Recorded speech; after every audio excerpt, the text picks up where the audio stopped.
नमस्कार दोस्तों, सुरेन हिंदी क्लास में आप सभी का स्वागत है। आज हम देवनागरी लिपि पढ़ेंगे। देवनागरी लिपि की विशेषताएं क्या हैं, उसके गुण दोष क्या हैं और उससे संबंधित वस्तुनिष्ठ कुछ प्रश्न जो है वो इसमें हम पढ़ेंगे। भाषा की सबसे छोटी इकाई ध्वनि है। ये देखिए, यहाँ से शुरुआत करते हैं। ये प्रश्न भी आता है वैसे, लेकिन ये सिलेबस में हो तभी आता है।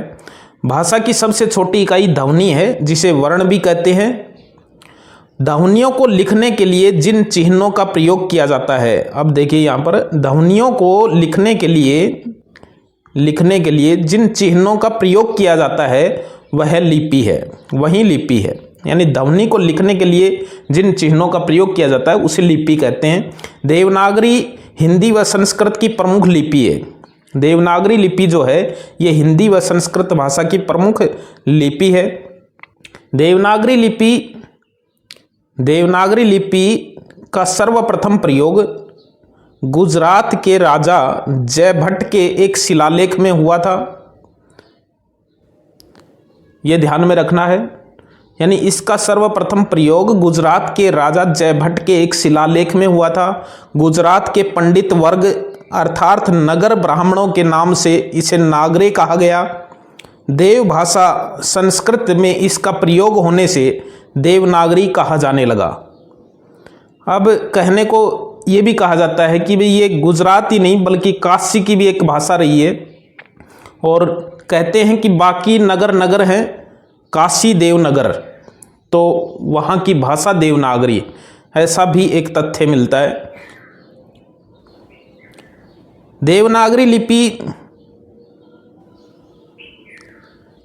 लिपि की विशेषताएं, उसकी प्रवृत्तियां और इसकी जो विशेषताएं हैं, यही देवनागरी लिपि के गुण हैं। इसके प्रश्न जो है वो विशेषताओं से ही ज़्यादा आने की संभावना है। पहली विशेषता है लिपि चिन्हों की अधिकता। यानी इसके जो लिपि चिन्ह हैं वो अधिक हैं अन्य भाषाओं से। इसमें लिखा हुआ भी है, लिपि चिन्हों की अधिकता विश्व की किसी भी लिपि में इतने लिपि प्रतीक नहीं हैं। अंग्रेजी में ध्वनियाँ 40 से ऊपर हैं, केवल 26 लिपि चिन्हों से काम होता है। यानी उसकी ध्वनियाँ तो 40 हैं लेकिन लिपि चिन्ह उसमें भी केवल 26 ही हैं। वहीं देवनागरी में 52 लिपि चिन्ह हैं। देवनागरी के अंदर 52 लिपि चिन्ह मिलते हैं। तो ये इसकी एक पहली विशेषता है कि इसमें लिपि चिन्हों की अधिकता है। विश्व की किसी भी लिपि में इतने लिपि चिन्ह जो है वो नहीं है। दूसरी विशेषता, एक ध्वनि के लिए एक चिन्ह। एक ध्वनि के लिए एक चिन्ह है। इस लिपि की प्रमुख विशेषता है कि इसके प्रत्येक ध्वनि के लिए एक लिपि चिन्ह जो है वो प्रयोग किया जाता है। देवनागरी लिपि में प्रत्येक ध्वनि के लिए एक लिपि चिन्ह है, लेकिन अन्य लिपियों में यह व्यवस्था नहीं है। रोमन लिपि में कै ध्वनि के लिए के, सी, क्यू, सी, एच 4 लिपि चिन्ह हैं। इसी तरह से फारसी में भी जो है ये व्यवस्था नहीं है। तो देवनागरी लिपि की एक प्रमुख विशेषता है कि एक ध्वनि के लिए एक ही लिपि चिन्ह का प्रयोग जो है वो किया जाता है। सबसे अच्छी विशेषता, जिसका प्रश्न भी खूब आया हुआ है, वर्णात्मकता। देवनागरी लिपि की ये विशेषता है कि ये वर्णात्मकता है। इसमें वर्णात्मकता है, वर्णात्मकता शैली है। देवनागरी लिपि में वर्णात्मकता शैली है। इसके वर्णों का लेखन में उच्चारण समान है। इसका मतलब क्या है वर्णात्मकता का, कि इसके जो वर्ण हैं उसको जैसे लिखा जाता है वैसा ही उसका उच्चारण किया जाता है। यानी लेखन का उच्चारण समान है।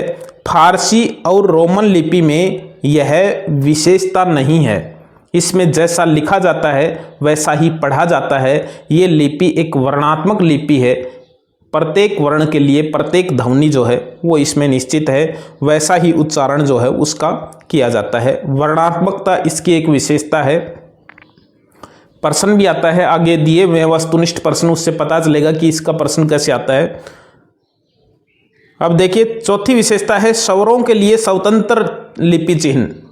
यानी इसके जो स्वर हैं उनके लिए भी स्वतंत्र लिपि चिन्ह हैं। देवनागरी में ह्रस्व और दीर्घ स्वरों के लिए अलग अलग ध्वनि चिन्ह उपलब्ध हैं। बाकी फारसी में इनमें जो है ये व्यवस्था नहीं है।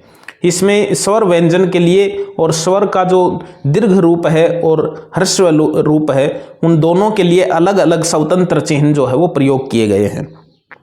पांचवी विशेषता है लेखन, टंकन व मुद्रण की एक रूपता।